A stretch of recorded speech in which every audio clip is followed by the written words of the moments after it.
আবার মেয়েদের কয়েকটি হারাম নাম আমাদের সমাজে খুব প্রচলিত।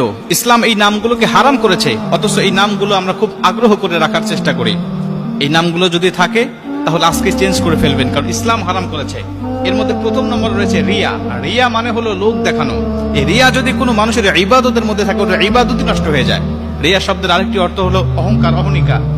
এটা যদি বাস্তব জীবনের উপরে প্রভাব পড়ে, বিশ্বনবী বলেছেন মানুষের নামের অর্থ, নামের প্রভাব তার বাস্তব জীবনের উপরে প্রভাব পড়ে, যার কারণে এটা দুনিয়া আখিরাত ভালো নাম হলে উজ্জ্বল করে দেয়, যদি এটা খারাপ নামের অর্থ বহন করে তাহলে দুনিয়া আখিরাত নষ্ট করে দেয়।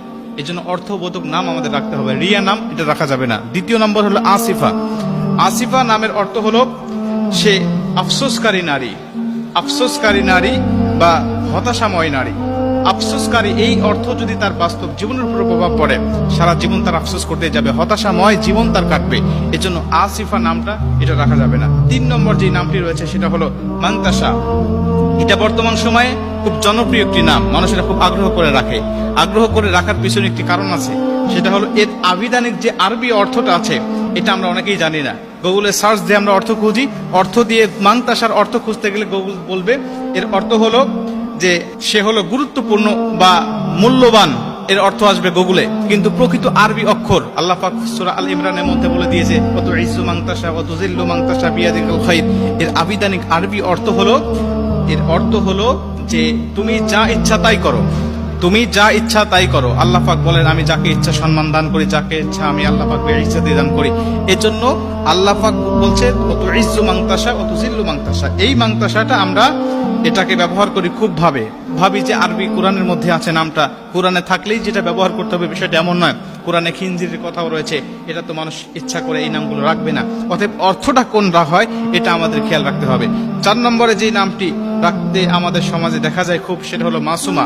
মাসুমা হলো চির নিষ্পাপ বা যার কোনো গুনাহ নেই, চির নিষ্পাপ। এটা কোনো মানুষ হতে পারে না, নবীরা ছাড়া। একমাত্র চির নিষ্পাপ, যার কোনো গুনাহ নাই, একমাত্র নবীরা। মানুষের কম বেশি গুনাহ থাকবে।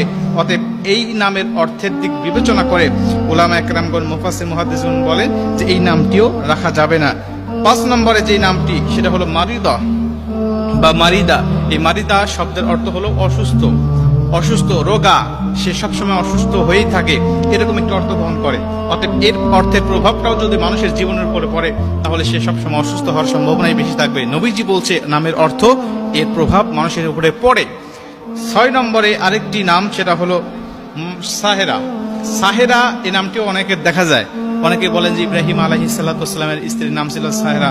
না, আসলে ওনার নাম ছিল সারাহ বা সারাহ, এই নামটি তার ছিলেন।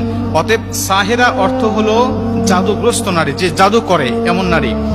নবীজি পবিত্র হাদিসের মধ্যে এবং আল্লাহ পাক কোরআনের মধ্যে বিভিন্ন জায়গায় এই জাদুগ্রস্ত নারীদের ব্যাপারে কথা বলেছেন এবং তাদের উপরে অভিশাপ করা হয়েছে। অতএব সাহেরা নামটি রাখা আমাদের উচিত হবে না। এবং 7 নম্বর সেটা হলো আসিয়া। আসিয়া আর আসিয়া দুইটা নামের মধ্যে পার্থক্য আছে, একটা হলো হামজা দিয়ে, একটা আইন দিয়ে। আসিয়া শব্দের অর্থ হলো শান্তি স্থাপনাকারী নারী। সেটা হলো ফিরাউনের স্ত্রীর নাম আমরা জানি, একজন মহিষী নারী ছিলেন। এই নামটি রাখা যাবে, কোনো সমস্যা নেই। কিন্তু আসিয়া আইন দিয়ে যদি কেউ রাখতে চায় এর অর্থটা নাফরমান, নাফরমান বা অস্বীকারী। অতএব এই আসিয়া এই নামটি রাখা যাবে না। আসিয়া হামজা দিয়ে আপনি বললে কোনো সমস্যা হবে না, কিন্তু আইন দিয়ে বলা যাবে না। এই নামগুলো যদি কারোর মধ্যে থাকে এগুলো চেঞ্জ করে নিতে হবে।